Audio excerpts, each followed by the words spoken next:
everybody? How's it hanging? How's it happening? You guys know what it is. This is Kevin from the Chord Progression podcast, brought to you by MSOTD, Rocks or Rock and Metal Thrive. Wishing you guys a happy Tuesday. It is January 5th of 2021. Yes, it is our first episode of the new year. Yeah, woo. 2021 is here. Bye-bye, 2020. Let's get back to some live shows, man. Yeah. And we talk about all of that in this episode with the band SoulSwitch out of Orlando, Florida. Yes, this is number 6 in our series with MVK Music. I believe we got 2 more still hopefully ready to go. But hey, if we just end up having 6, my God, it's been a great 6. And this conversation, oh boy, you guys are going to like this because we talk a lot of stuff about 2021, getting ready for live shows, how the band expects certain things to happen with those live shows in terms of people coming back, how people are going to end up returning these live shows. And also we just get into a bunch of fun stuff. And Chloroform is a theme for this one, but the story behind it is right at the beginning, so you guys will not miss it from the get-go. So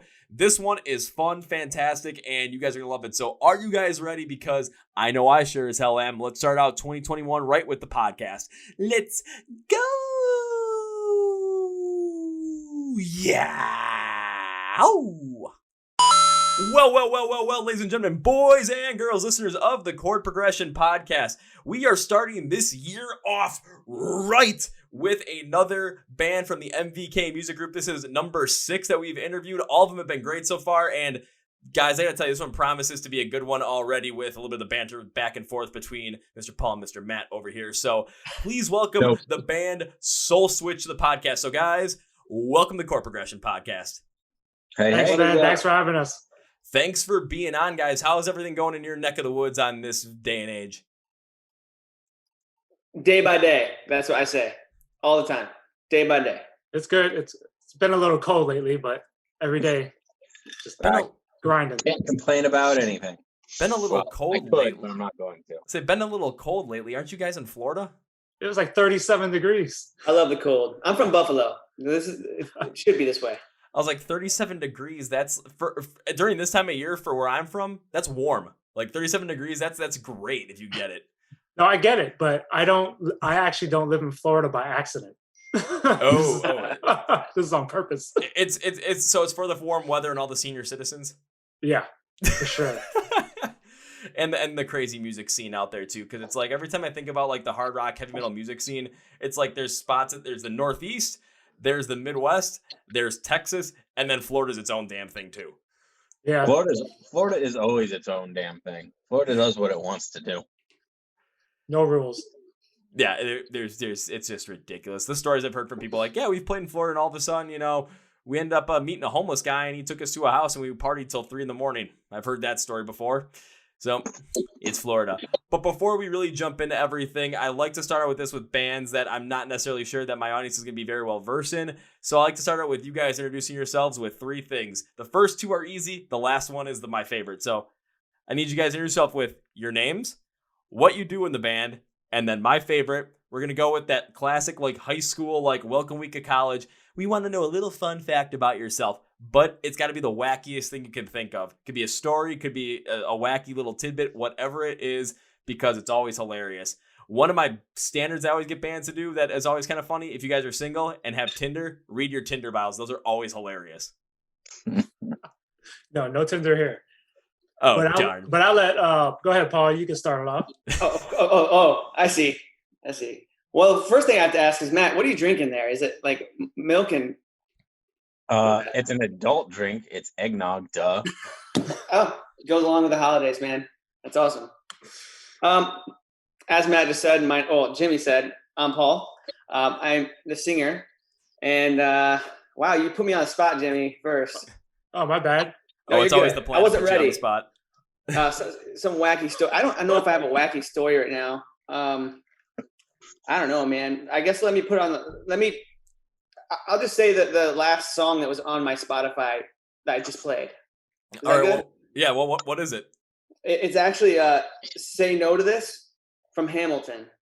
Oh, that is a little bit of a wacky fact. Yeah, that is wacky, isn't it? You weren't expecting that. No, I was expecting something like, you felt like you were in like this kind of like WWE wrestling mood and we're playing Metalingus by Alter Bridge and doing the whole entire Edge walk down the ramp entrance. You know, I went for a run. I've been going for runs and stuff. And 2 nights ago, I listened to all of our SoulSwitch music because, you know, I got to keep that up, you know. And then tonight I just felt like something different. So I put on Hamilton. If you haven't, come on, it's a good show. I told Jimmy he needs to check it out. But if you're into rap, you got to check it out. That's all I got to say. I don't know. I can't do it. It's not a wacky story, but you know what? You weren't expecting it. So there you go. It's not better than The Greatest Showman. Ooh. Wow. I'll say when it comes to The Greatest Showman, the best part about it is when Newfound Glory did a pop punk cover of This Is Me, because it sounds fantastic. I mean, who doesn't like a movie with Wolverine in it? Oh, wow. Come on. Yeah. But it's Ryan Reynolds. Okay. Matt, I think you won that argument right there. All right, you want to go? You want me to go, Matt, or you want to go? I can go. All right. See you later. See ya. I got eggnog. Guess we'll get the eggnog first.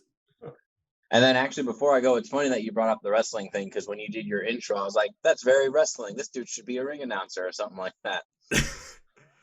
But so I'm Matt. I play bass and do backing vocals. And lucky for Paul, my story involves the both of us. So it'll fill in for the both of us. Ooh, alrighty. Paul has these bushes at his house. So about a week, I waited till he got home because we have the same trucks, kind of. So I wanted to surprise him. So I popped out of the bushes. He screamed all weird. So I chloroformed him and put him in mine. And we drove to the beach. And then he woke up. He was like half buried. And I did that whole cut his leg off and put ketchup all in his joints. So he thought his leg was missing. And basically woke up. And that's where your hobo story for Florida comes in. And, you know, one thing led to another. And I'm out of chloroform now. But Paul's happy. And I know I'm happy because I got to mess with him a little bit. This explains a lot. I think Paul's just happy with the fact that when he finally came to and saw that his leg was buried in the sand with a bunch of ketchup around it, that it wasn't actually blood and that it wasn't cut off. But it does kind of stink, though, man, that you're out of chloroform right now. I mean, that stuff's been getting harder and harder to come by lately. It is, but it's still good. Go with what you know. Doesn't Amazon have it on Prime shipping? Prime Day. No, don't give him more ideas. We don't want more. That was enough. I feel like this is going to be an idea for a song all of a sudden. You're going to start writing something about the night I was betrayed when my bassist came out of the bushes. Or proposed to. Who knows? What I don't know. I mean, anything could have happened. 2020. Sounds like 2021. Have you guys ever seen bad lip reading? The Star Wars ones? Oh, yeah. There's something about the bush with Yoda. That sounds exactly like that song. I have no idea what you're talking about, but I'll say anything with Yoda and the bad lip readings is hilarious. I think the one I always remember is the seagull one. Yeah, I'll check it out, Paul. Yes, seagulls is good. I'll find the name of that. All right, Jimmy, your turn. All right, so I'm Jimmy. I play guitar. Do a little bit of backing singing, not backing tracks. Wacky story, or is it a story that it could be? Can it be any story? It could be a wacky story, wacky fact, whatever it is that you think is gonna. I'll put it this way: whatever you think is gonna get me to laugh. Oh, to laugh? It could be that. Honestly, actually, I'll put it this way: just give me whatever. How about just like whoa? How about like okay? I can do that. Right. I can do that. So I actually thought about this the other day. Every now and again, it comes up. So obviously, everybody knows when 9/11 happened. In 9/11 for the Twin Towers. So back then I was working for Motorola and I used to do all the communications for them to run lines to get them out. Like, so the day that 9/11 happened, I was getting all the stuff ready for FBI, Secret Service, New York State Fire Department, police. So all that stuff was supplied through my line, through Motorola for the first responders and everybody, PSA, everybody. All right, I'll say that is definitely a wacky fact. That is one of the holy shit variety. Yeah, when I think back to that, I'm like, wow, I had a, I don't know if it's significant, but it helped a lot because that we were just a provider for them. So I mean, it easily helped a lot because you helped maintain that line of communication between all the first responders. So it definitely did play a big part, even though it was more on the back end. It still did play a big part. Yeah, I mean, I used to get the sheets at the beginning of the shift, so I would know who we're making the stuff for. And all the stuff we made for was always government or industrial or commercial. It was never consumer. The stuff I worked with was the consumer stuff. So when I saw the sheet and all you saw was Secret Service, FBI, New York State, like I worked 76 hours that week. It's a lot of freaking hours, man. Yeah. So we supported them pretty hardcore. It was cool. And this was before Red Bull was even a thing too. Red Bull? Was it? Yeah. No-Dose. You ever heard of No-Dose? Yeah. I haven't heard that name in such a long time. Yeah. There was a point that I was taking so much No-Dose that I took No-Dose and I went to sleep. Like it doesn't even do anything to me anymore. There've been I know a couple people like that where it was like either like Rockstar energy drinks or Monster energy drinks or NOS's, where it's like they would take them, like drink like 2 or 3 in a day, and all of a sudden like trying to go to sleep at night, it's like bing bang boom, they're out. I drink one at like 10 in the morning, and by like it's still like 1 in the morning the next morning, you see my hand, it's like shaking still because of the caffeine. I definitely stopped all the energy drinks unless it's in my vodka. So vodka Red Bull, man. Yeah. See where you're going with that. See, I'm more of a straight tequila and beer kind of guy. Okay. Pina colada. And also spiked eggnog. It's not even spiked. I'm not that cool. Oh, I knew it. Gotta throw you some rum chata in there. Really get festive for the holidays. There it is. Yeah, that's some good stuff too. I had some Baileys, but we opened the top off of it and it was all like crusty and shit. I'm like, I'm pretty sure this was here last Christmas, and I don't know how you're supposed to store that. So normal eggnog it is. Yeah, I think you're supposed to store that cold. Actually, after you open it up. 100% not what I did. Yeah, I would say that maybe you want to go out and get a new bottle of Bailey's if you do that. Yeah, if it's curding, you don't want to touch that, man. No, just shake it up really hard. It's fine. It's like cottage cheese, and everyone likes cottage cheese. Yeah. Don't waste alcohol. That's all I gotta say. And that's I mean where I'm from, anytime you waste alcohol, it's considered alcohol abuse. Yeah. There you go. Can't do it. You can't do. I literally got a mini fridge in the corner of my living room over here that looks like a PBR can, and you open it up and there's only one thing in there, and it's beer. That's it. No, I thought we're back on pina coladas. That would have been cooler. Well, I'm not a big fan of pina coladas. I'm not a big fan of getting caught in the rain either. It just happens. Man. And I'm not into yoga, but I only have a quarter of a brain. I don't even have half a brain. It's just a quarter at this point. Wait, we have to check something. Matt, did you get that reference? I'm just making sure. The rain thing was that one movie with the dude on the light pole thing, kind of stripping in the rain or whatever. You know, he's quoting a song. Do you like pina colada? Do you like pina coladas? I think we established that I like pina coladas. The next lyric was what he said. If you're not into yoga, There it is. if you have half a brain, if you like making love at midnight. Matt only likes drinking it. He doesn't like singing it. Well, let me ask you this, Kevin. What do you think Matt listens to in the car as he drives to work? That's the question. Or in general. I don't think, or in general. I don't think many people know this. Ooh, you're asking me the questions on here already. I always love when this happens. So taking a look at Matt right now, because even there's a group on Facebook I'm part of. It's a Sirius XM Octane fan group, and for like 2 weeks ago, people were just posting pictures of themselves, and it was like, what do you think I listen to? So this is kind of like that challenge, and I was never good at those, but I'm gonna give it a shot. And taking a look at Matt right now, I feel like my guess is gonna be Seether.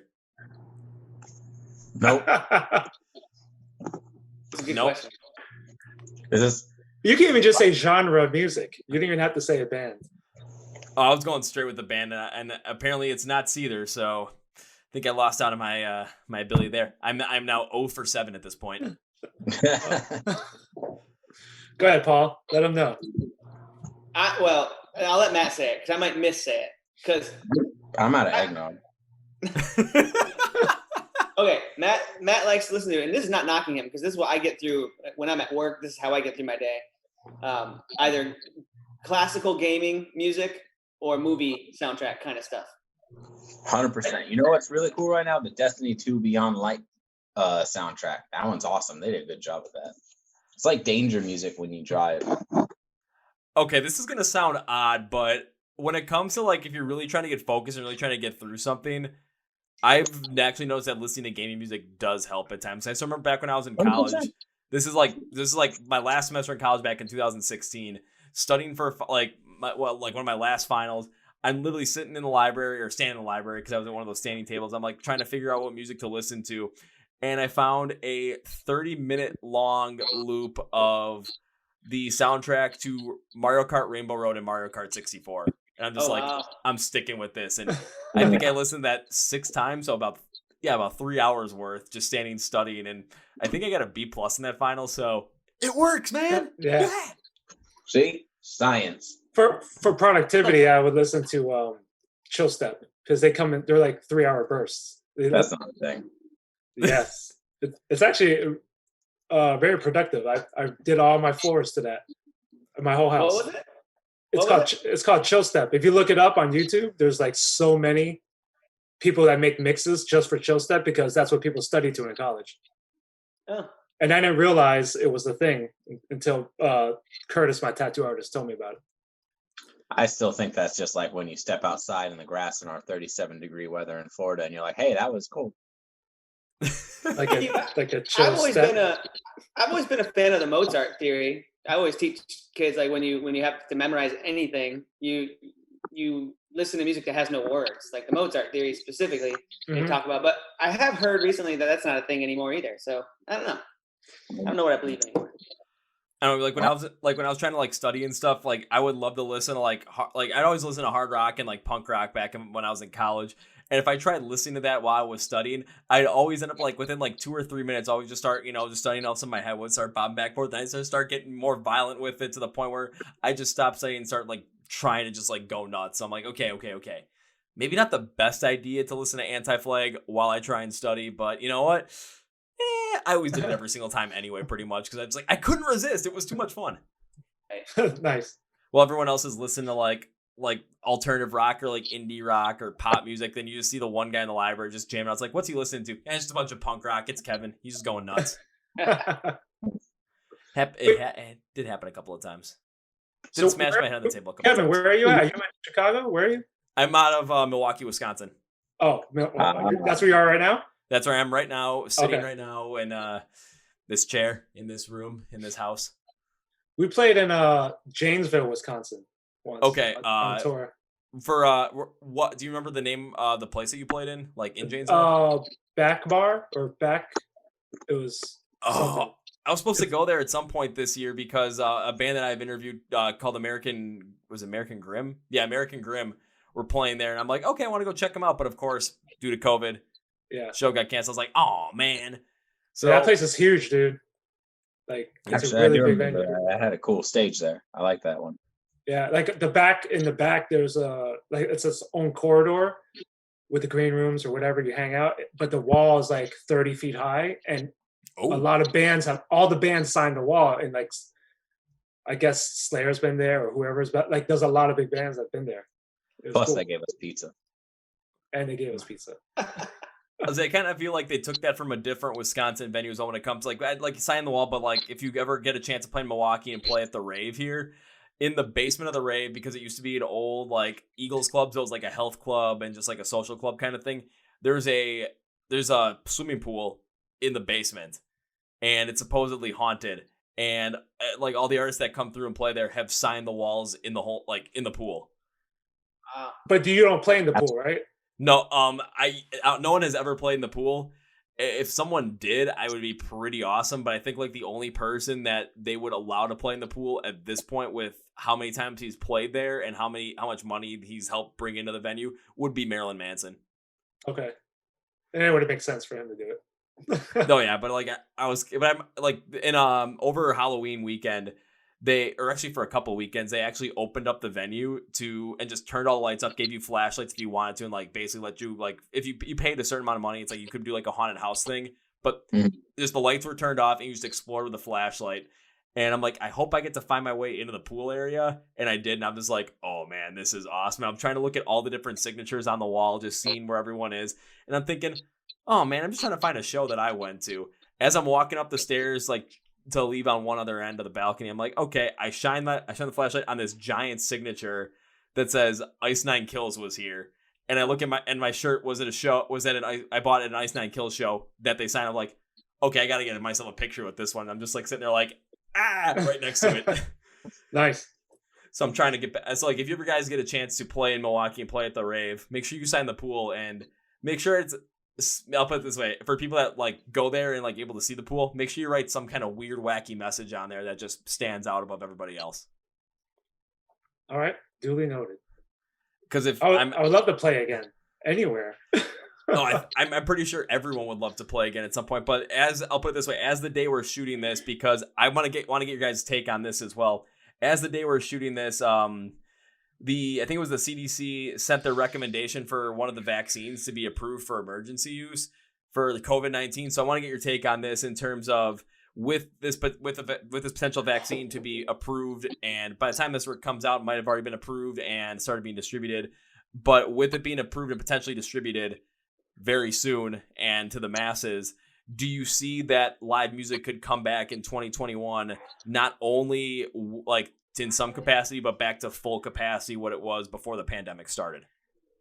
I think once you start seeing pop shows pop back up and Taylor Swift and all that going back on the road, then you can pretty much think everything's going to be full swing. Ooh, I didn't even think about like that aspect. If I was thinking more about like always like with venues like rock and metal and all that stuff, didn't even think about that with Taylor Swift as well. Like, because if those pop artists come back and they start going on the road, it's pretty much set in stone where everyone can, because I mean, pretty much people they're gonna be going on like arena tours at that point. Yeah, and that's like a moving city at that point. The crew that those people bring with them for the most part, and go city to city, and I don't know. That's just kind of how I feel. If you start seeing a bunch of pop shows, like we'll see all our rock festivals have tentative dates for next year. But if you start seeing those pop festivals and stuff like that popping up and actually happening, then pretty much everything's probably greenlit. I think it's just going to take a while. That's all. When it kicks in. Yeah, because hopefully with the vaccine, everything, especially if it gets distributed properly, I think like they were saying like maybe sometime in like April or May would be sufficient enough to really get things back open again. So all of a sudden that would leave a lot open for the summer for those tentative festival dates to be more set in stone, and then people getting back into that to the point where we're going back to festivals and everyone's packed in the crowd with each other, mosh pit, having a great time. You guys are up on stage playing your asses off, and we don't have to worry about a potential deadly virus coming through. But see, that's a different aspect to the question too, because even if the shows come back, when do you think people will start acting normal? Because even if a show's back, do you think everyone's going to automatically jump in and be in a pit altogether, or do you think everyone's still going to kind of be like, you have skin, I'm not going to touch you? Ooh, I actually can kind of answer that in a way, because I've talked about this with a couple of different bands in terms of bands that have actually played at times during this pandemic, and even with a different theory from Mr. Bar Rescue himself, John Taffer, where when it came down to like when the bars were going to open up, like how would this go? Like basically not everyone would come back at first, or not everyone would get back into the normal swing of things at first. However, the people that really put a lot of value on it and really just connect with it very heavily are going to go back to it and are going to get back to the way it was before COVID. Then it's going to take time where people will go there also, but then they'll keep their distance. Those kind of people will stay their distance at first. Maybe we'll go to the show, but just won't go as near around people as much. But then as time goes on, they'll start to integrate more back into what was before the pandemic. Then you get the people that are a lot more skittish and just kind of just don't put as much value on it and will probably not attend concerts right away. But then as time goes on and as more people start coming through and as more normality starts to return, they're going to start coming back as well. However, the people that go absolutely crazy in the pits, once the music starts, I got to tell you, it is damn near impossible to just resist those. Even if there's a virus going on, it's so damn hard. I agree with that. I think that's a very good answer. What phase are you in over there, Kevin? I don't even know what phase it is, right? Or what we call it a phase. But so all I know is right now, as the time we're shooting this, bars are open still to limited capacity. I think it's like 25% right now. Still, the mask mandate is all around, and there's a good amount of places that are open, but it's just all limited capacity. So do you guys even have shows yet over there? No, unfortunately we do not, because we have shows here. I know, and I was like, God, I kind of want to can I go to Florida for a while just because I know there's shows going on. I'd love to just go and just see some music, and all of a sudden, if I see a mosh pit start forming, I'm be like, oh, this will be really hard to get into because of COVID. And all of a sudden, once that first song hits, I'm like just walking right over. I'm like, this is me now. Well, from what I've seen on the shows that have been around here right now, it's not a lot of people have been showing up to them, which is For the same understandable. reason. Yeah, what we were just talking about. Yeah. Because people just want to start. Like, we already got asked since phase 3 happened, like for like 6 shows. Really? Like back in middle of September or end of September, October, sorry. And we just, first off, we haven't been really around each other as much as we used to be, due to other reasons, not because of COVID. It's just been busy with other stuff. But I love it that Matt, I was at rehearsal last night, okay? I showed up. Well, it was a writing session, but I was there. But just to be safe for ourselves, plus we just don't think it's worth it right now. Like, we said from basically summertime, we're like, if this doesn't let up, we're just not going to play till 2021, like, just to be safe. Like, August came around, we're like, all right, 2021, because it never really looked like it was going to. And then when they opened phase 3, we're still talking about Florida. They do everything kind of whatever they want to do. Yeah. So.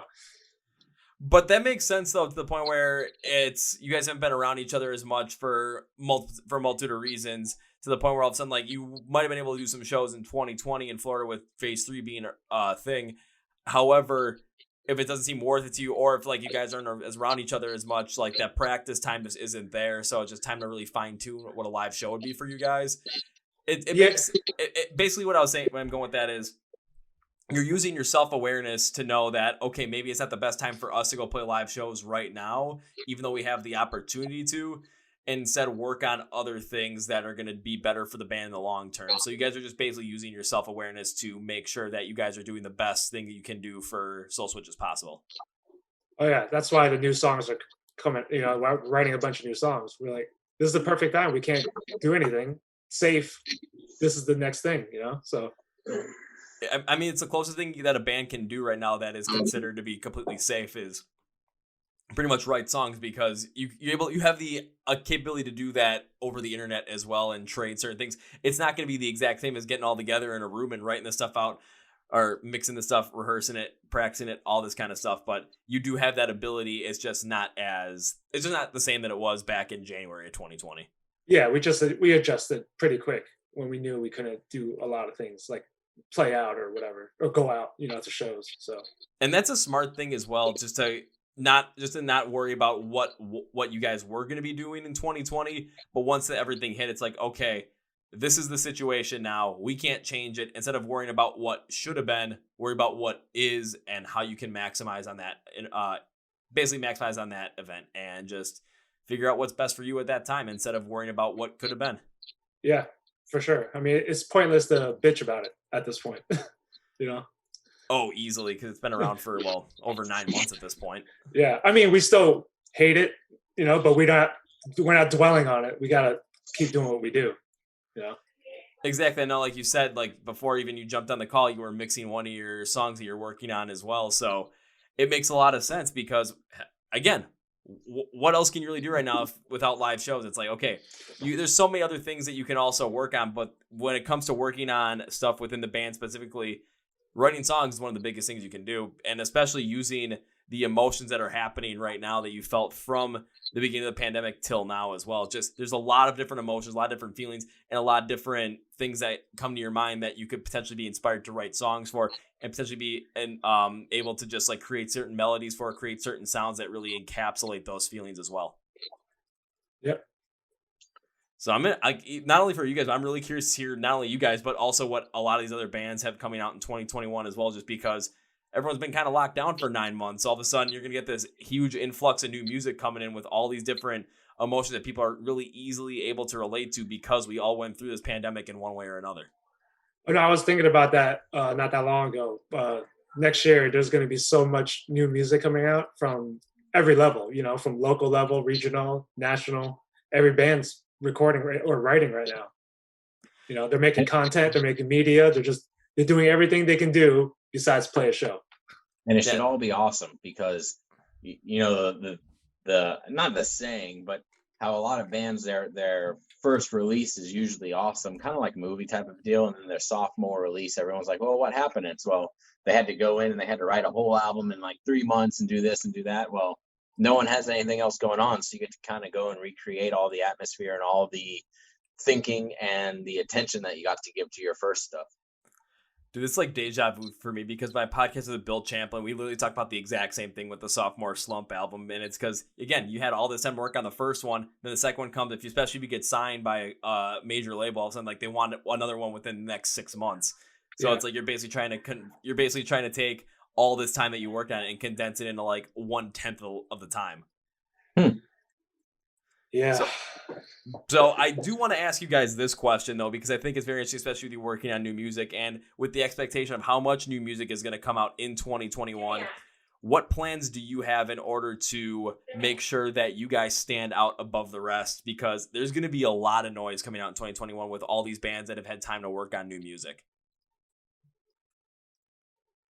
Plans, eh? Well, I actually was going to say, moving back, we have 2 songs that we still have to release. And one should be coming up shortly, but one that will be happening later is one that I can't wait for it to release because I do think it applies to this time. But the lyrics were written well before any of this happened. Like it was written before anything COVID. So I'm if you could be excited about a release within this time, that song I can't wait for that reason. I know that doesn't answer your question, but I was going back. Oh no, I kind of jump in as all. We can always circle back to that other question because I feel like it'll come up at some point. But using lyrics that you wrote before COVID, where it might not necessarily relate to, like, start initially going with that subject, but end up relating to it. I mean, take a look at a band from Ashes to New, where their song "Panic" was initially about like general anxiety and just being kind of like feverish over certain things going on. But when they were going to shoot the music video, that's when COVID hit. So just the entire scope of the song with the lyrics, it still made sense with the brand new time, but it's just shifting the music video around to really focus more in on the time that was current. Holy crap, did that just send them into a whole different stratosphere of well, I was going to say relativity, but like relatability and also notoriety at the same time as well. So being able to take that song that you made and pivot it into something that is more current while also still keeping the exact same lyrics. Holy crap, you definitely have something on your hands right there. Yeah, I'm pretty excited about releasing that song too. I know what song you're talking about, buddy. I know. Did Paul say something? I don't know what we're talking about. Oh boy. I just woke up out of from the bushes, No, he just got out of the he just got off the beach and he found out that his leg was still attached to himself. If you're just chiming into this, you might want to go back to the beginning and listen to what we talked about, or else that just sounds really weird. First of all, you wouldn't just be waking up right now because I use good chloroform. Okay. Is that chloroform with a K? By the way, I did it's look the up Walmart the brand. Bad Lip Reading song. It's actually called "Bushes of Love." Oh. Yeah, check out that song. It's perfect for Matt. I already forgot what he said. Bushes of love. I feel like you're gonna end up like covering that song at one point, just the Bad Lip Reading, just because of this. Hey, why not? We could put on the queue in the queue. I'm actually waiting for the day that Matt and I start to do the Rammstein thing, and we have a relationship on stage where we're chasing each other and trying to light each other on fire. That would be cool. Just stay away from me and my hair. Just make sure that you put some like flame retardant stuff in your hair so that if they accidentally bump into you, that your hair just stays as cool and breezy as it is right now. If they bump into me, they're gonna get jump kick. I got to see Rammstein in Tampa like years ago, and I was just blown away by the amount of pyro that was on that stage, how they controlled it and everything. It was a beautiful thing. I was supposed to go see him in 2020 in like September, and they were going to be playing at Soldier Field in Chicago. Because I'm like, if I get a chance to see Rammstein, I'm definitely going for it. And it's just, they're like, yeah, this is the first they played in Chicago in like 2002 or something, because the city banned them from playing because they said don't use that much pyro, and they said we're gonna use all the fucking pyro we have. Yeah, oh, they do. And I also want to see two guys chase each other around stage and trying to light each other on fire, for fun. Yeah, I should go see their show. I've never seen their show. Yeah, at one point the keyboard player goes into a pot, a huge pot, and he ducks down, and the singer has a flamethrower just lighting the bottom of the pot on fire. Matt, is that giving ideas? At first, when you started talking about that, all I thought about was Spinal Tap when they go into the pods, because that's what I thought you meant. Yes. But then you said a pot, so now I'm thinking of that one witch movie with 3 witches and they're burning up little kids or whatever. I don't remember. Focus? Yeah, I don't remember movies good. Shoot, because the other day I was watching some horror movies, Christmas movies. You ever seen the movie Silent Night, Deadly Night? It's a great horror Christmas movie where some guy dressed up as Santa and just goes in all slasher mode on a couple of people. It's pretty interesting. That sounds better than Die Hard already. It does not sound better. You're ridiculous. What did you just say? Did he just say that? Yeah, he just said it. You can't say that. That's a No, whole other conversation. That was English. I wasn't speaking Chinese. you're speaking wrong. Let me tell you what. My son and I have been watching Die Hard every year for the last 5 years for Christmas. So we started 4 years ago. This year will be the 5th, and each year we watch the new one, or the most current one. So this year is number 5. We finally got to, I think it's Russia that Die Hard is in. But we make sure we watch the first one every year still, though, because that is a Christmas movie. It is. I need to go back and watch it because I don't remember it. I like the newer one. Then I don't remember the old one. Oh, you like the newer ones? Yeah, that's when I started watching them for real. Oh, it makes sense. It's kind of like those good old like the James Bond films. It's like whatever Bond you first watch is like that's the one that you connect with the most. Like, okay, that is my James Bond. Yeah, but I will say, what is it? What's his name? Craig. Daniel Craig. He does a good job. I do have to agree with you as well because he's kind of got more of that like grittier style to him. So it's like when he actually gets into a fight with people, you can actually believe that this guy would get into a street fight with people. Yeah, like this guy's gonna kick your ass. Like, all right, this guy's big. So I was kind of hoping like if he was gonna give it up, it's like can we just get like Jason Statham to play James Bond because you get the full on English persona and the fact that this guy literally can actually kick people's asses. Yeah. in that way, it's like a no brainer at this point. I never thought about that. That's good. Wait, I see all the names floating around for the James Bond thing, and I'm going to say his name wrong. I know I'm going to, but everyone keeps throwing out the Idris Elba, whatever. Idris Elba. Yeah, there you go. I think he'd be a badass Bond. I think he would be too. I think he'd do a good job as well. He's all like, "I'm going to punch your head off, but I'm still fucking fancy" or something like that. Yeah. But I mean, the newer movie it should be better fighting and things like that. If I don't know if you guys watch Mandalorian or not, but I won't ruin anything. This is the way. I'm not going to ruin anything, but I will say they just had a new character. Well, not new character. They have an old character. Way to ruin it. No, I'm not saying it. I'm not saying it. But I'm not going to say who it is. But he kicked ass in it. Luke Skywalker. Back in the day, he didn't kick any ass. Really, I mean, he was cool. Luke Skywalker. No. Now Kevin's gonna have to do like a spoiler alert in the beginning of this or whatever have you. Like, don't watch this because Paul's gonna ruin your freaking childhood dreams or whatever. Not just me. I think we all have dropped something in this conversation. So I didn't drop nothing. I'm talking about cool stuff. Well, I mean, you did chloroform me, but that. Was that the second date or the first date? Come on. It's flowers for the first date, chloroform for the second. Come on, there's a pattern here. You tell them that. They don't need to know that I work out with a cardboard cutout of you underneath, so when I do a push-up, I get a kiss every time. I'm going to say again, if you're just joining us right now, go back and watch everything. Yeah. If you're just joining us right now, go back and watch the beginning of this so you get the whole chloroform story and why this is rather funny. I wish Rachel was around to hear all this. Oh, she's in the other room. I'm sure she heard everything. She goes, "Why the?" It's like, and this is gonna be on a podcast. Oh dear God! You know you've done well if you leave the store and your wife goes, "I'm just a cover up, aren't I?" Oh, that means you are a very smart shopper, sir. But like just jumping back into that where we were talking about like with because you're talking about the Mandalorian, just like the fight scenes getting better as well. I really don't know. I haven't watched any of the Mandalorian except for the one scene that I think like they had Bill Burr in, just because I think find Bill Burr hilarious. And then Bill Burr's the best comedian ever. Yeah. And then whatever they did with like the little baby Yoda when he's like in the I've seen all the different like YouTube spoofs of it where him and whoever the Mandalorian is, like they're in the ship and all of a sudden he just keeps hitting the button and it's like keep hitting it off and it's always like some radio thing that people put on themselves. I've seen one where people like put it to like Bring Me the Horizon's Shadow Moses, and that's always been my favorite because all of a sudden it just flips it on. It just like starts out with "Can you tell from the look in our eyes?" And it just keeps going. It gets to a part where all of a sudden just that instrumental, just when it goes hard, it hits right then and there, and all of a sudden just like no. Like, oh man, baby Yoda kicks ass. Are you a Star Wars fan at all?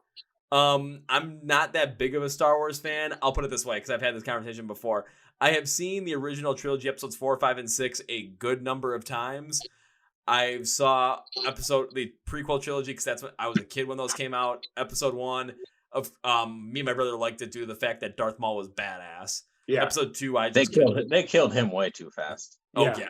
Episode 2 I couldn't stand. Episode 3 I thought it was kind of boring, except the fight scenes were fantastic, and the duel between Anakin and Obi-Wan at the end was that really was well one done. of the best. Saw episode 7 when it came out, and it was like they pretty much just tried to like set up a whole new story by retelling episode 4. Yeah, for sure. And then I was pretty much out after that. Yep, I think Mandalorian's probably some of the best Star Wars shit to come out in like 2 decades. Yeah, it's the best. It's better than every trilogy except for 4, 5, and 6. Yeah. And I did enjoy Rogue One, and honestly, I'll probably get flack for this, whatever. I enjoyed the Solo movie as well. I know Disney did their whole little we're gonna put crap in this or hidden messages or whatever, but it was still a fun movie. I like that. I don't think it was bad.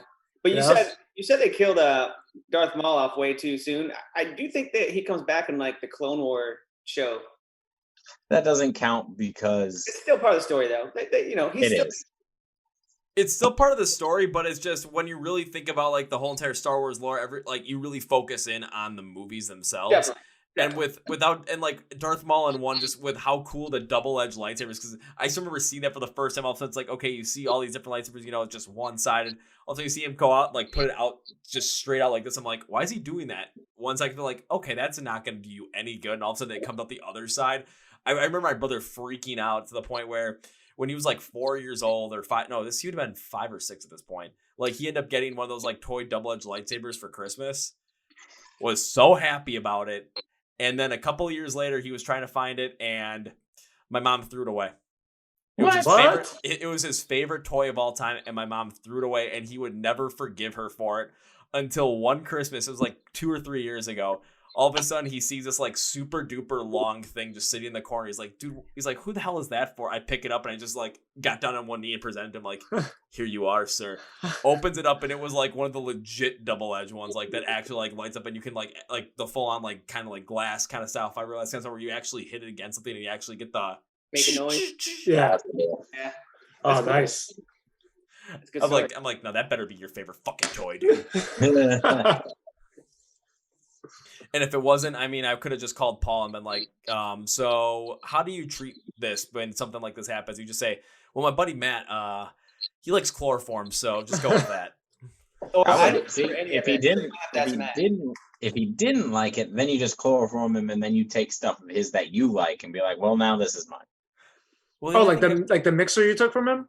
Yeah, like when I joined the band and I brought some stuff in, like it stays. I'm like, no, wait, hold on. That's the rule. That's the rule. That's a rule. If you leave, your stuff doesn't. Ask Tom. Oh God! This sounds like there's a story here with stuff being left in the studio. No, that's just an ongoing joke we've had with previous.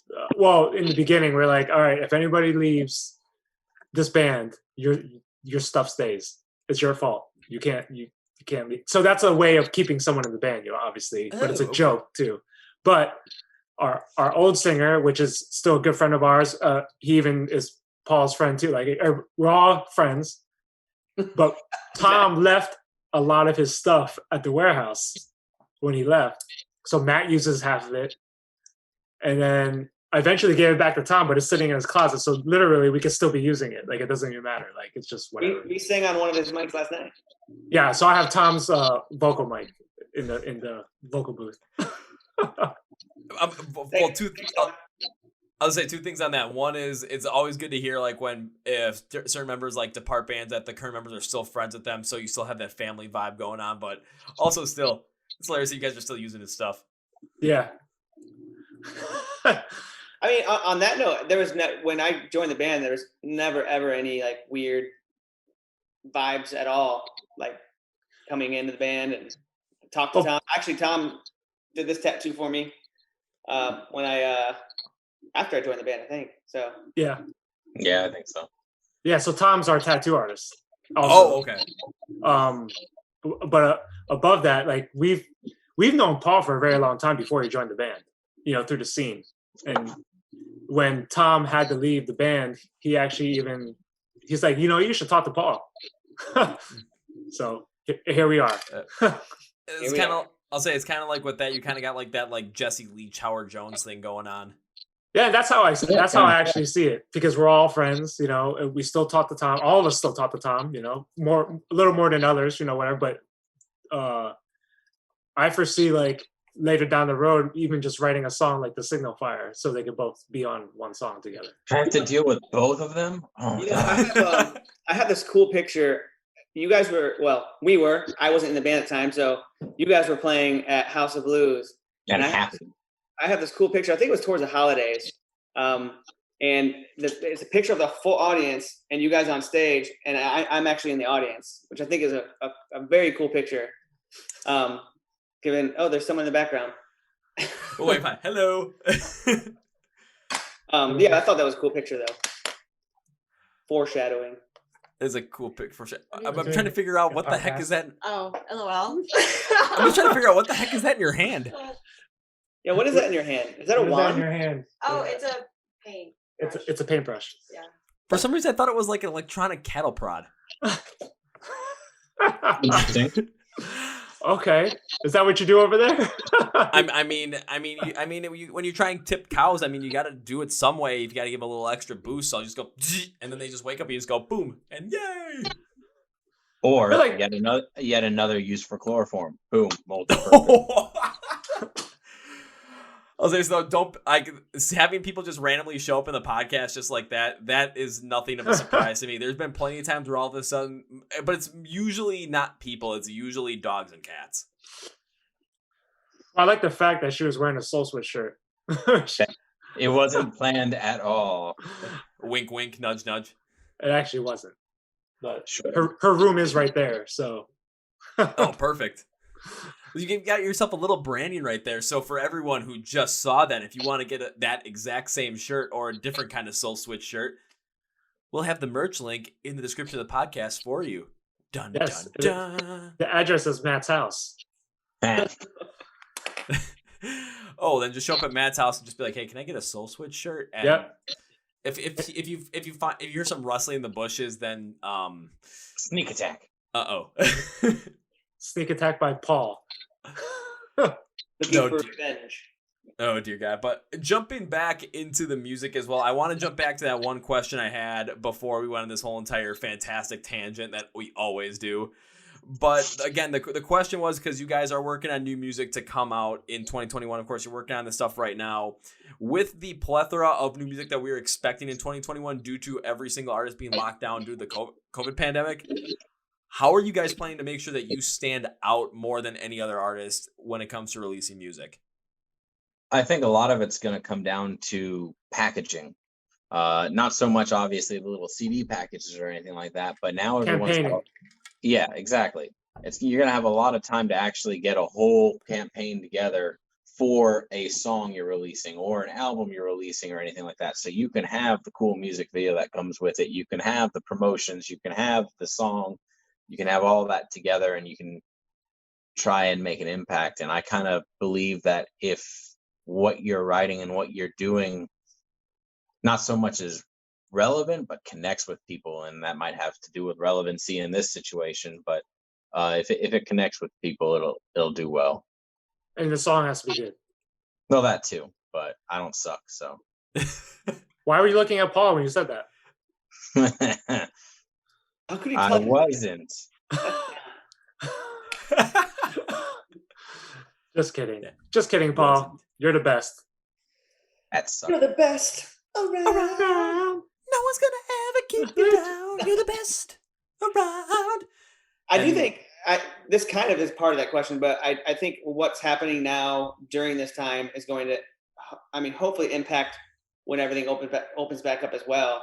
For instance, for us, Jimmy is working on a lot of recording, learning how to work Logic and things like that, and that can help benefit us later, obviously. But even sitting here and doing this podcast right now, that we might have never slowed down enough to do something like this, and have people who listen to your podcast who would have never known who we are, and now they're able to listen to it and go, "Oh, I'm going to check these guys out." So I think a lot of what's happening during this time with social media and bands doing things like this is going to help impact that reopening as well, hopefully. I mean, I definitely hope it does too, because first off, it means that I'm doing a good job. So yeah. But second off, it means that the people are connecting with music and connecting with rock and metal in a much deeper way than they had before, because especially with going through this pandemic, there's a lot of people, especially been locked down for a long time, just kind of been isolating themselves away from a lot of their their friends, just not seeing as many people.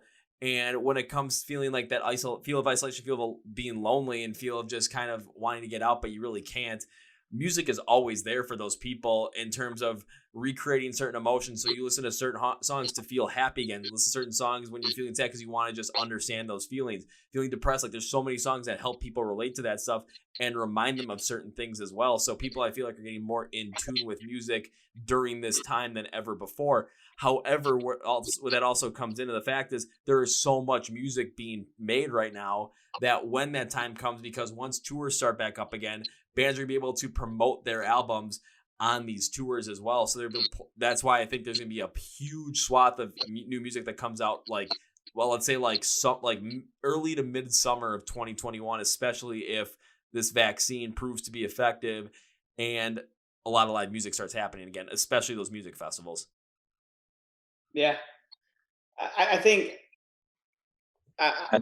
while you're talking about that, there's a small thought in my head that I think like local music scenes might get up much faster than some of those touring, because the entertainment industry has been hit huge all over the place. And so I don't know, I was just thinking it'd be interesting because I think a lot of the local scenes will be picking up faster than some of those bigger tours. Obviously they'll happen, but I don't think there's going to be like this explosion out of the gate that's going to happen.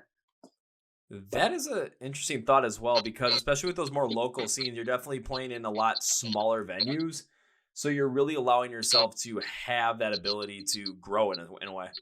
Yeah. I mean, they're trying to do that technically now in Florida. There's still quite a few bands we know that have started playing out already for the last couple of months. But some things for us, it's not the right time yet. So I think the way. Yeah.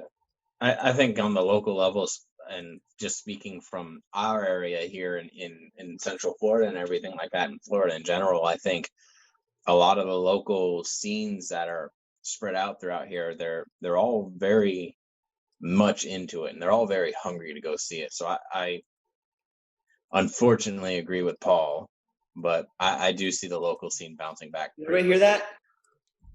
I heard it. All right, now I got to ask you guys this question as well to get your take on this. So one thing that I've been seeing a lot of is, especially with, not much help going to these independent music venues, a good amount of them shutting down due to just financial restrictions because there's no money coming in right now. So with a lot of these local scenes, there's not going to be as many places to play. So do you foresee a lot of competition going into these local music venues and these local music scenes that you wouldn't see in the past? And if so, how do you plan to make sure that you are on top of that competition instead of on the bottom?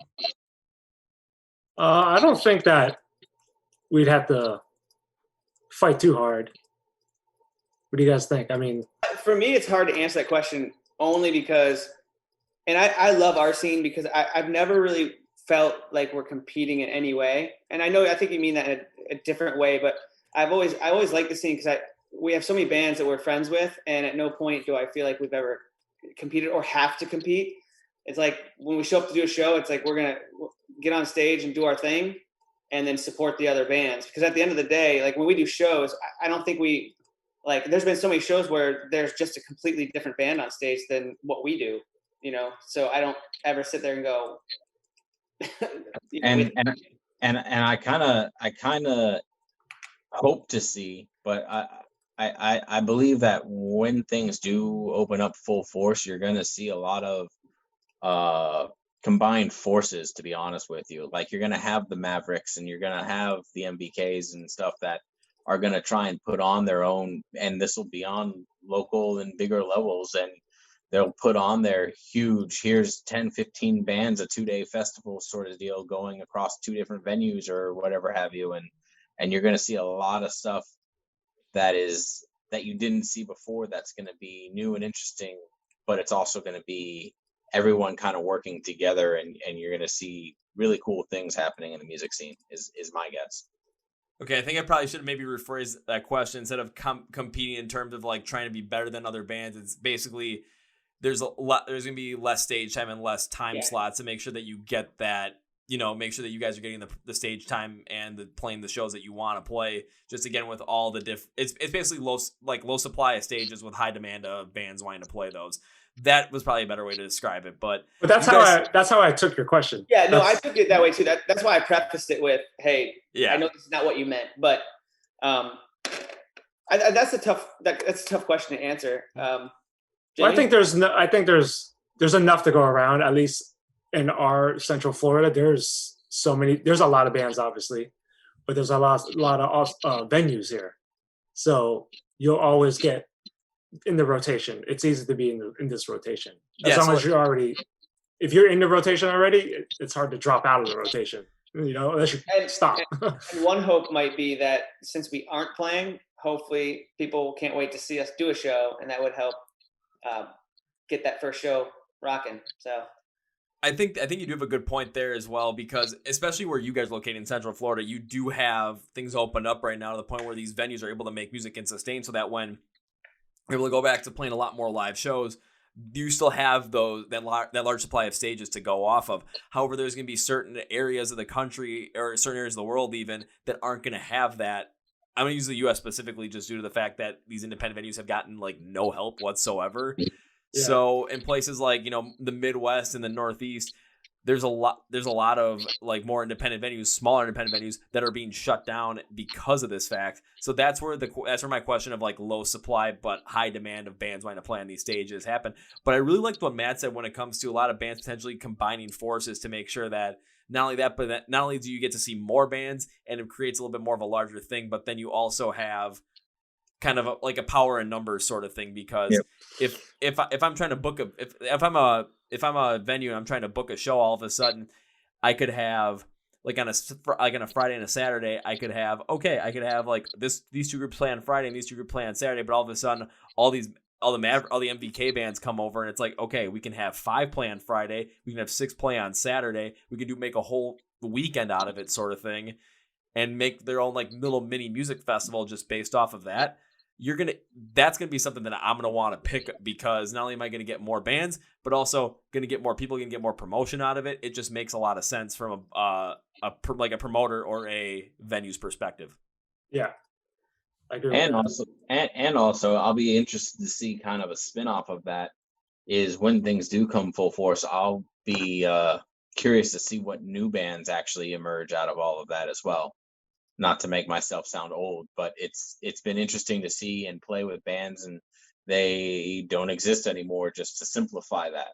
So it'll be interesting to see what bands survived everything as well, or what new formations you have or new iterations you have as well. That's also a good point too, because there could be a lot of bands where all of a sudden like something could be completely different on them, and you just have no idea up until when they go and take the stage for the first time since the pandemic started. Yep. Yeah, I mean, a couple of the big local bands that we used to play with, they're not together anymore during this COVID time. Like they're done.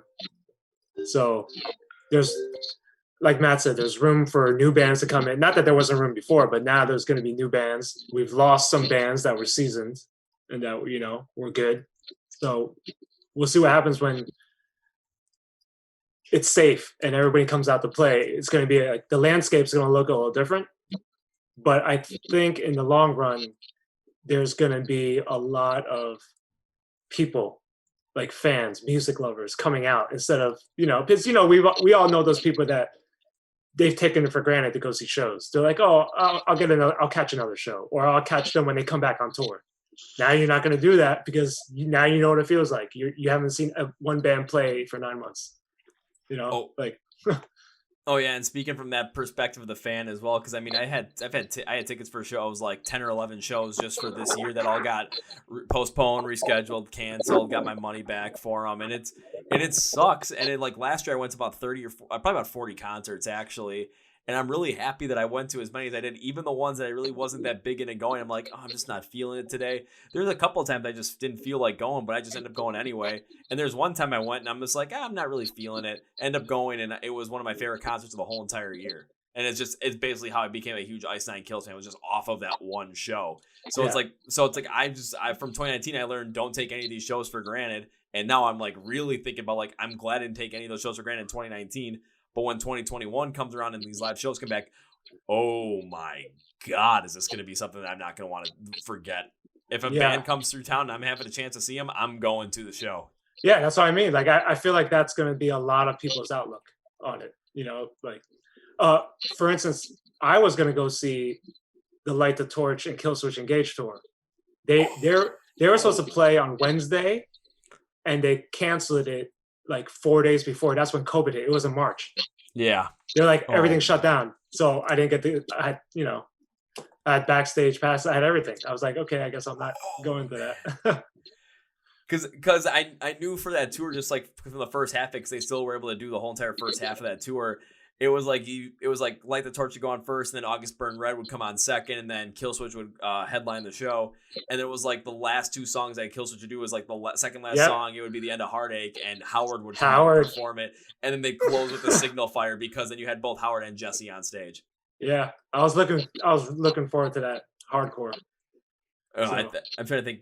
The ones that I got, the one I got axed was I was supposed to go see Bad Omens at a really small venue here in Milwaukee, and I was super excited for it. And it's supposed to be on the 15th of March, and it got canceled like the day beforehand. And I'm like, oh man. But then I kept worrying about what does that mean for my shows I'm supposed to see in April and May. I still have the tickets for those, still have the stubs, but they're not happening anymore. You couldn't get a refund? I got a refund for them, but it's just like I still having the stub. It's like 'cause I know that the show, like that show is not happening whatsoever. Yeah, that sucks. It's just like I look at him like, oh man, I wanted to go see As I Lay Dying so damn bad. Yeah, this year has been it's a test. This year is a test. That's what it is. Yeah, 2020 was definitely a challenge year, but it showed us all, especially about like for the fans and with the musicians as well, how much we appreciate the music and how much it means to us. And when it comes to live shows, how good it makes us feel to as the fans being at those live shows, connecting with the artists, and just letting all inhibitions go to the wind, having a great time in the pit, connecting with other fans that love the band for different reasons than we do, but the emotion is the exact same. And the band's on stage playing because that's what you guys love to do. You love being up on stage, you love showing us your art, you love performing your art for us, and we love you guys for that. So it's that whole entire community vibe, that whole entire family vibe, just the absolute happy energy that's in that crowd and during that live show. Man, we all miss that. Yeah, I miss that. I miss leaving my house. Miss leaving your house and not just going to places like, you know, the grocery store or like Ace Hardware because you need a couple of like you need to do a little home improvement project. Yeah, I'm either at Publix or I'm at Home Depot. That's all I go to. Ace Hardware sells Benchmade. 3 of them? Yeah. This is usually the only place I go.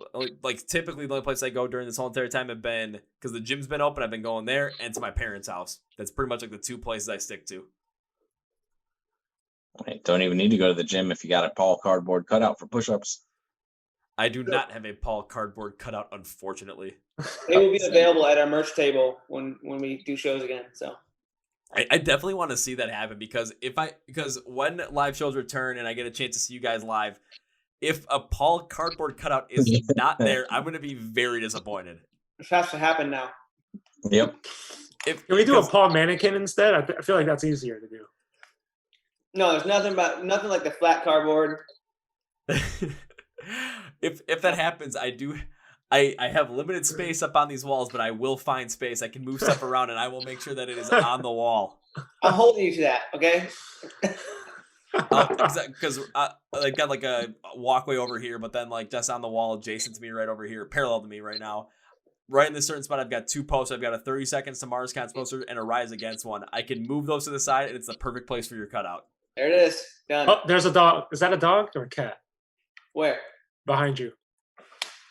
Oh, that's my cat, which is a big cat. So yeah, it looks like a dog. Looks pretty tasty. There it is, yeah. Oh, that is a big cat. Yikes. Everyone just glances over the racism. What racism? No one even caught it. Jimmy's trying to eat your damn cat. He's Chinese. Get it? You get it, guys? Matt used to have a cat. You God. too. Listen, I didn't even catch that. I didn't even think about it. All of a sudden, like, Matt brought up, I'm just thinking, wait, what? Oh my. Oh dear Lord. But okay, then back to. But back to like when it comes to like 2021. So I know you guys are working on new music right now. You said you got 2 songs.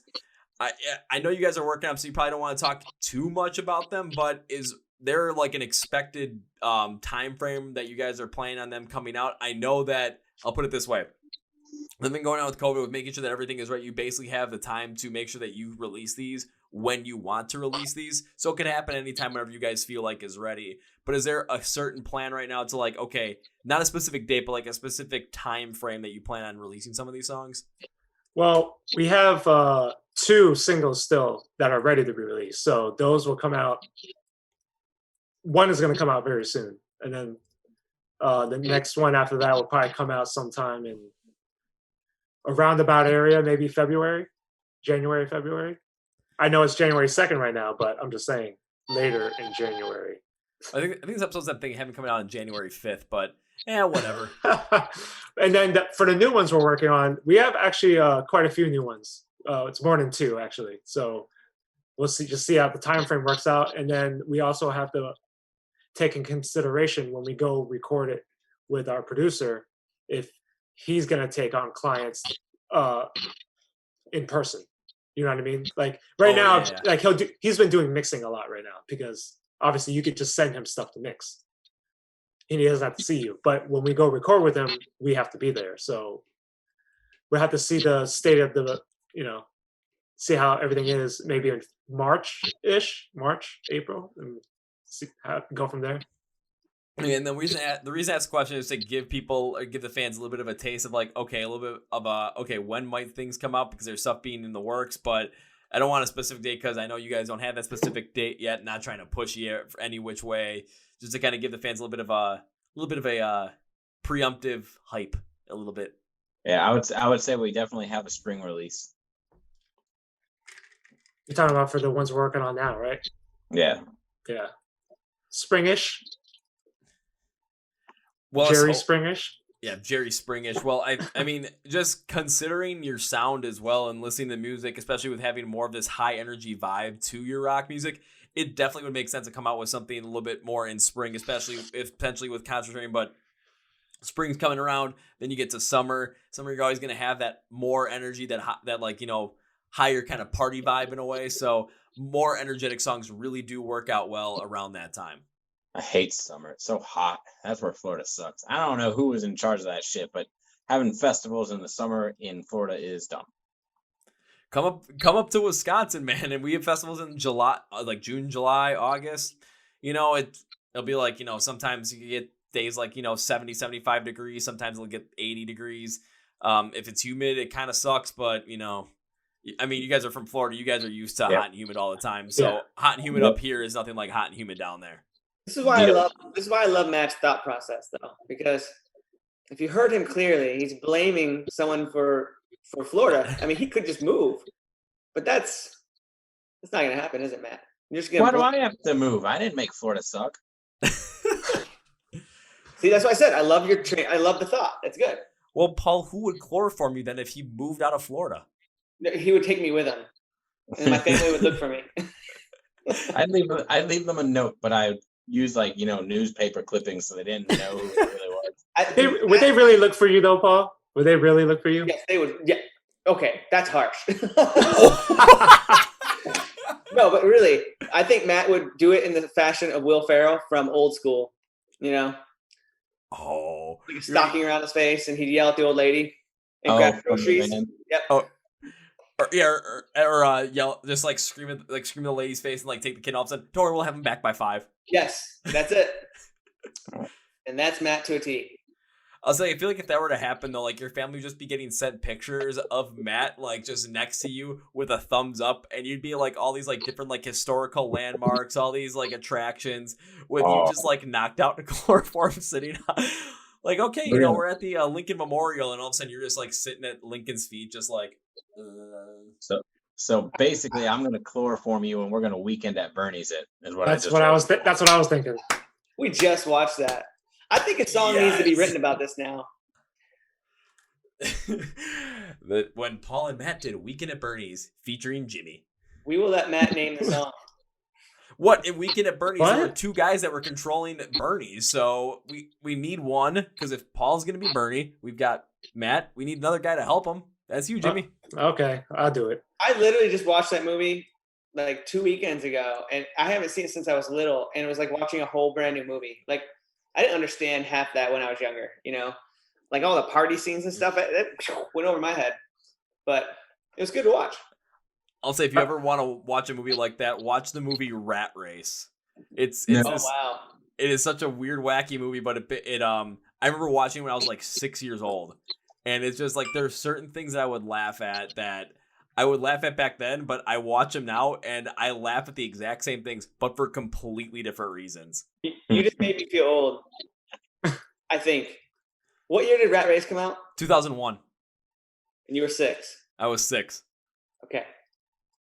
Well, does it make you feel too old, dude? No. Yeah. It's all good. It's all good. Hey, I'm not the oldest in the band, so there's that. Yeah, he's not here right now. That's Billy.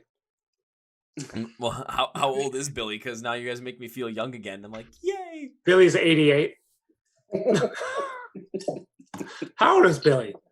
46? I think 46. Yeah, 45, 46. I don't want to be wrong, though. Also, when you guys get back up on stage, if it's his birthday one day when you're doing a show, you're going to have to bring out an old recliner or a walker or a wheelchair. Be we got you this. I mean, you're going to need it at some point soon. Shit, I'm gonna need that shit soon. For an old man, his fingers sure do move fast. Well, think about it Mick Mars from Motley Crue. It's that dude can't move, but you put a guitar in front of him and you just let him sit there. Yeah. He'll just play like crazy. Yeah. You guys are going to have 2 Mick Mars situations going on right there. Well, Matt's not old. He's just broken. Yeah. Kind of like Mick Mars in a way. Yeah. This is Matt Mars. Oh, that sounds like a candy bar I'd eat. It does. Kind of. It has to be some nougaty kind of chocolate covered candy bar too. Oh, Yeah. no. It's Yes, Matt. Say yes. Pina colada flavored. Oh, God. Get this guy an Almond Joy then. Gross. Hey, when Halloween was coming around, all of a sudden kids were going trick-or-treating. Everyone look in their bags and be ew, Almond Joy. And Matt just be gimme. Hell No. yeah, I ate the shit out of an almond joy. I can't get into it, man. The coconut thing is just too weird. Yeah. Nope. No We coconut. should have made an almond joy out of white chocolate. That would have been cool. They had that for a limited time. Did they? I don't know. No, they didn't. I just made that up. I was about to say, because now it's going to happen. That's just how the way it works, Matt. And then if, they're and gonna if have to give me money. yeah, I'll say if it does happen, we have video proof of it that we came up with the idea. We have a timestamp and everything. Oh yeah, I I got the timestamp on the original video and the podcast releases. The timestamp will be all over the place on that, so they can't go against it. I mean, We've been talking. So Almond Joy owes me money. I'm pretty sure PlayStation owes me money now. Bungie and Destiny owe me money. In Florida. And who? Florida. Yep, Florida owes me money. No, seriously though, Florida owes me money because they need to knock this damn construction off because it keeps chipping the front of my vehicle. Oh, another rock hit my window on the way home. Your brand new one? Yep. Ooh. Well, yeah. So state of Florida, get on that because well, these guys some money, man. Yeah, you don't mess with Matt's vehicles. That's one thing. No, because all of a sudden Matt's gonna get enough chloroform to do God knows what to make sure he gets his money. I started this whole thing. I put my hand on his old Mustang. Oh. Yeah. I don't like Paul touching normal stuff, let alone good stuff. It's like every time Paul touches stuff, it devalues it. Exactly. But yet he kisses my cardboard cutout. It's a very complicated relationship between Matt and Paul. Your cardboard cutout's name is Tom. Oh. Oh, damn. Oh my.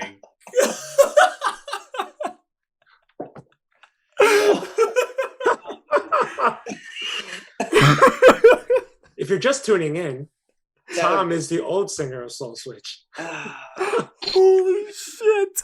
Yeah, you just made me cry. It was good. Paul, don't forget, I made a vocal booth for you in my house. So That's true. That's true. Just remember who your real friend is.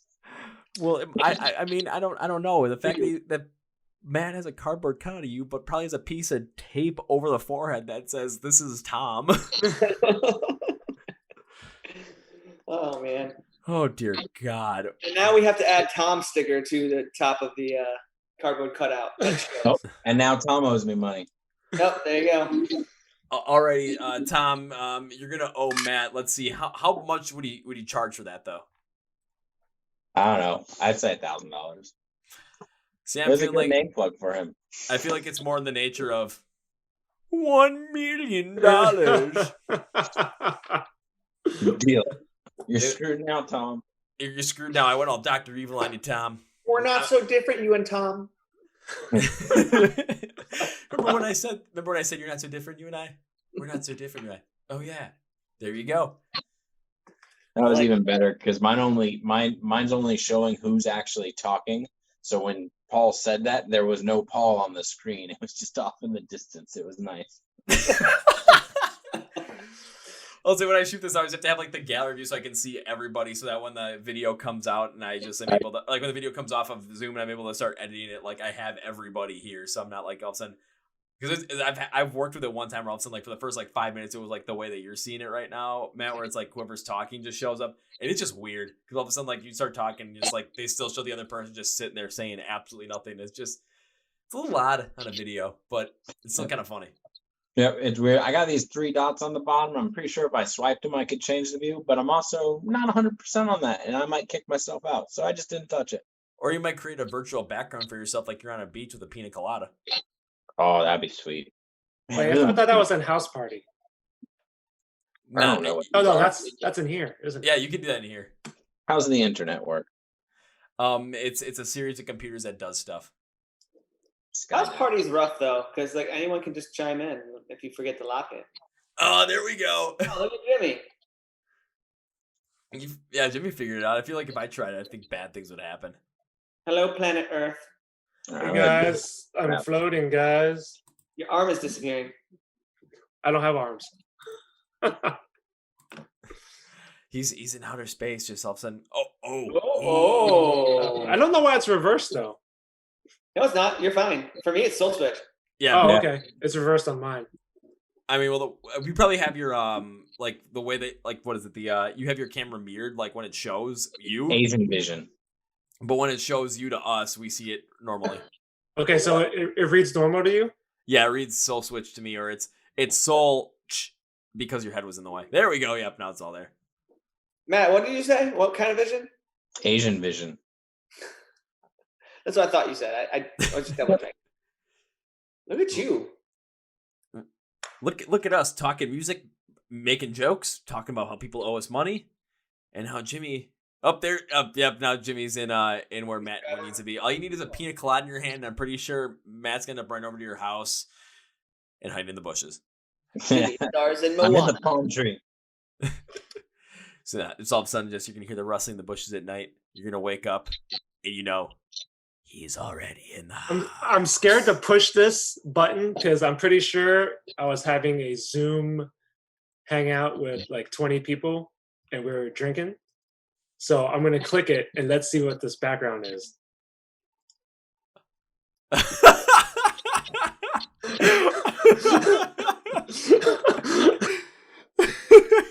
All right, let's go back to this. How about this? All right. We'll go back to that, but oh my god. I always thought about making a background for this, but then I'm like, you know what, it's gonna be weird because all of a sudden you're just gonna see like this weird background, just me talking to a mic, and it's just I like the aesthetic of 2 skateboard decks, a flag, and a nice light back there, a poster. I kind of like the aesthetic on this. Is that the Illuminati flag? No, it's a flag that I made when I went out to Croatia last year because I did the whole entire 30 Seconds to Mars thing that was out in Croatia last year. So my friends wanted me to make a flag for them. Like, fuck it, okay. I didn't know what to do, so I just made one. Let's just say that someone wanted it, but I was not willing to part with it. I was gonna say I'm surprised they made it home. It did make it home. Because when I took a pic, because like I ended up taking a picture with both Jared and Chanletto with the flag, and as I was walking off, Jared is like, "Dude, can I have that flag?" I was like, I don't want to. As cool as it would be to give you, I don't have another one. Wait. That's awesome story. So he asked you for it, and you're like, nope. Yeah, because I only had one. Not too many people can say that. That's good. I think a lot of people would fold on that. So good for you. I would have been like, I'll give you this flag if you give me your cell phone number. How about that? And then you could be texting with them. I probably would have gotten escorted off the island at that point. Mm-hmm. I would have been like, I don't feel like carrying things. Was that a good show? I'll put it this way: with the kind of shows that I like to go and see, it was high energy, but the kind of shows I like to go and see, it just doesn't fit my style anymore because they play a lot more of their newer stuff. So it's a lot more of like a pop show kind of style build. Yeah. Gotcha, yeah. Which I was like, man, I wish I'd have seen it back in like 2009, 2010 when they just came out with This Is War, because they kind of had a little bit more of that alternative style to them, a little bit more of that pop essence, but they a little still more had edgy. They still had more. They still had that edgy, kind of emo, post-hardcore kind of feel to them from A Beautiful Lie. So it would have been cool, but I mean, I still really like the band. I still like their older stuff. I do not like their newer stuff, but I'm not afraid to say it. So yeah. Agreed. I've said a lot of things about bands too, especially like with certain things on that where there's a lot of people that have favorite bands, and it's always fun to kind of talk, especially it's like if you don't like a band, there's certain people that like really like something and they just get so full into it. But then there's like, for me, it's like my favorite band, there's some of their music that I really don't care for. I still like the band, there's some of my favorite band, but I don't like everything they've ever put out. It's just yeah. I just gotta be honest with myself. Yeah. That's basically it. It is what it is. I mean, you can't like something if you don't like it. Yeah, it's like I'm not gonna force myself to like something that just doesn't fit. That's kind of the way it is. So many Paul jokes, but I'm not gonna say them. I feel like if you said one, then I'd be like, okay, I feel like that'd be the perfect way to wrap up this podcast. I do think there's an opposite to that, by the way. I think I can't stand when you do like a band and people almost try to make you feel guilty for liking that band. You know, yes. It's like, you like that music? It's like, why is that a problem for you? You know? I deal with that all the time. I'm like, you hang out with this Paul character? I'm like, I guess. I don't know. You're gonna say you deal with this all the time with music you like. Because there's there. I'm gonna listen to Spider-Man. I don't care. Which, by the way, there's some cool shit happening with that new Spider-Man movie. Oh, Spider-Man, the third one, because aren't they bringing back like both Andrew Garfield and Tobey Maguire for it? They got all 3 Spider-Mans going on. They got Dr. Octopus from the Tobey Maguire Spider-Man. They got Electro from the Amazing Spider-Man, and they got Kristen Dunst as that MJ and Emma Stone as Gwen Stacy. So they got like a full Spider-Verse thing going on right now. Didn't Gwen Stacy die? That's what I didn't understand too, but I don't know. If they're going into a multiverse, maybe they're going to go before that happened. Well, I mean, they're bringing in Doctor Strange for the movie, so I think that's how they're going to make that work. Yeah. Which that was one of the best comic book death scenes ever, was the Gwen Stacy one. They pulled that one off. For all the things that movie messed up with, that was awesome. I actually liked the Amazing Spider-Man movies. Those are my favorites. All the new ones. I think they really did a good job. They totally beat up Toby. I enjoyed them, but I do think that they tried to they did what all these other studios do, and they're like trying to play catch up to Marvel in one movie instead of 10 years. Yeah, that does make a lot of sense. But I do have to agree with you on in Amazing Spider-Man 2 when the death of Gwen Stacy, like just how they played it off, and just because it made it seem like, okay, she's gonna be saved because of course she is. But then just the subtle quickness that they used of the like how she actually died was just fantastic. Yeah, they did. That was cool. Now I'm gonna watch that one again. I liked her way better than Kirsten Dunst. I feel like no one liked Kirsten Dunst. I feel like DC is doing what you just said, like trying to catch up with Marvel. Oh God. It's like too fast, but they are being smart. I think they're putting everything on HBO Max coming up, like Star Wars is with Disney Plus. So I think they found their home for you to stream. Christopher Nolan was crying about that or something like that. I don't know. Yeah. Well, I mean, that I think we can kind of tie in the this in the end of the podcast as well, because you're seeing like a lot of movie studios and they're kind of crying and bitching about like, oh, people are putting their stuff on streaming now. Oh, this is gonna be bad, but it's a lot of like times with musicians too, and like different bands that have been very relevant for a long time. When things start to change, they don't want it to change because then they're not as well versed in those, so they want things to stay the same, so they stay on top. However, when things change, if you don't change with them, you're gonna end up getting left in the dust. Same thing with music, because if you like, especially all of a sudden, there were a lot of bands that were not doing so well back in the early 2000s. All of a sudden, iTunes becomes a huge thing. Everyone's downloading MP3s. That becomes a huge thing. So bands are really getting a lot more of an online presence. Then stuff like with Facebook, Twitter, Instagram, streaming specifically became a huge thing with that, with Spotify, with certain playlists, with certain algorithms. That's a whole nother can of worms that I've gotten into beforehand. And it's like, Spotify, great for the consumer, for the artist. Spotify, you got to do a much better fucking job of that, because you guys are just blowing it like crazy on that, because you're basically being like, hey, we're making all this money. We're not giving much to you guys. Ha! Yeah. So on top of that, it's come to find out that Apple Music, if you stream from them, it actually sounds better than Spotify. So even Spotify's like the way they compress it, I guess, or stream it, is not, the audio quality is not even that good. I'm so glad I download all my stuff still, because I have to use it all the time for certain things. So I still have everything downloaded on like an old iPod, and it still just sounds fantastic. Yeah. But like basically where I was going with that is just everything that changes, especially with the way the internet is, everything's always changing, everything's always evolving. So you have to either basically evolve with it, adapt with it, or die. Because if you don't adapt with it, then you're gonna end up getting left in the dust, because where people's attention is gonna go, where people are gonna end up listening to your music, where people are gonna pay attention to you guys on like the platforms that they're gonna pay attention to you on. If you're not there, then you're not gonna be in their minds again.